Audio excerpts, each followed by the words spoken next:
Hamas का हमला, Israel ने खोला युद्ध का दरवाजा। आसमान में मिसाइलों की बौछार, क्या शुरू हो चुका है थर्ड वर्ल्ड वॉर। आतंकी संगठन हमास का इजराइल पर किया गया आतंकी हमला अब बड़े युद्ध में तब्दील हो चुका है।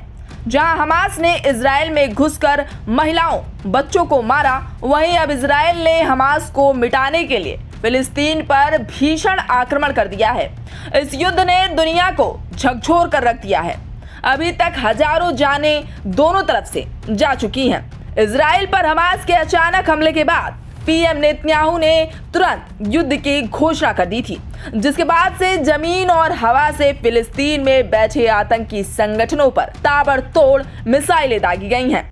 लेकिन अब जो बड़ी चीज निकलकर सामने आ रही है वो ये है कि इजराइल की जमीन पर हवाई हमला करने में हमास की मदद करने में ईरान की संलिप्तता की बू आ रही है। इजरायली सेना IDF की ओर से दावा किया गया है कि ईरान ने हमास की कार्रवाइयों में भूमिका निभाई है। वहीं राइटर्स के अनुसार सरकारी टेलीविजन ने ईरान के संसद सदस्यों को अपनी सीटों से उठकर फिलिस्तीन विजयी है, इजराइल नष्ट हो जाएगा के नारे लगाते हुए दिखाया गया है।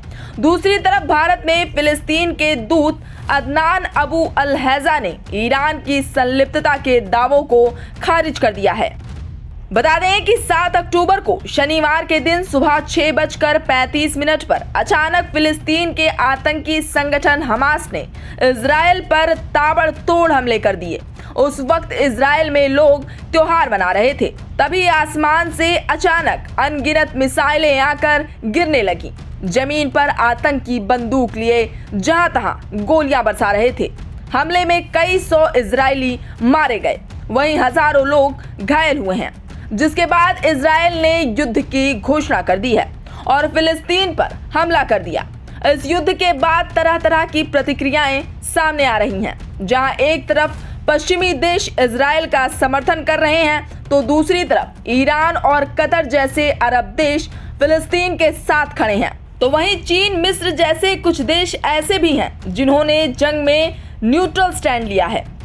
बता दें कि इजराइल और हमास के बीच संघर्ष जल्द ही खत्म होता दिखाई नहीं दे रहा।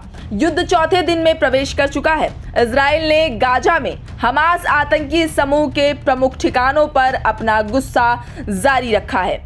हिंसा जिसने 1500 से अधिक लोगों की जान ले ली है। वहीं अब हमास के आतंकवादियों ने धमकी दी है कि जब भी इजराइल फिलिस्तीनी घर पर बमबारी करेगा तो वो एक इजरायली बंदी को मार डालेगा।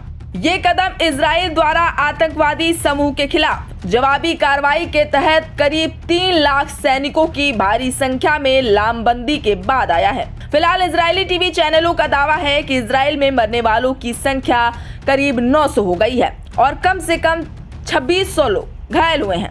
जबकि गाजा के स्वास्थ्य मंत्रालय ने दावा किया है कि इजरायली हवाई हमलों में कम से कम 687 फिलिस्तीनियों की मौत हो गई है और करीब 3726 लोग घायल हो गए हैं। बहरहाल इजराइल फिलिस्तीन युद्ध पर दुनिया की नजरें टिकी हुई हैं। तो फिलहाल के लिए इस खबर में बस इतना ही। देश दुनिया की तमाम खबरों से लगातार रहने के लिए अपडेट सब्सक्राइब करें हमारा चैनल इंडिया पब्लिक खबर और बेल आइकन को दबाना बिल्कुल ना भूलें।